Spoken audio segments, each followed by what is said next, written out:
Ovom prilikom želim da se zahvalim gradskoj upravi na prepoznavanju potrebe za unapređenjem sektora dobrovoljnog vatrogastva.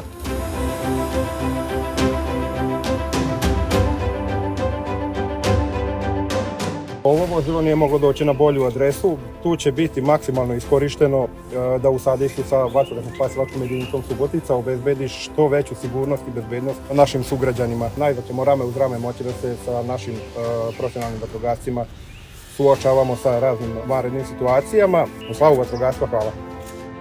Grad Subotica će i u buduće biti jedna velika podrška dobrovoljnom vatrogasnom društvu, jer njihovu odgovornost prema našim sugrađanima ne smemo ni u jednom momentu da zanemarimo. Takođe, ovo nije samo jedan vid brige, ovo je jedno veliko hvala za sve što rade za bezbednost naše zajednice.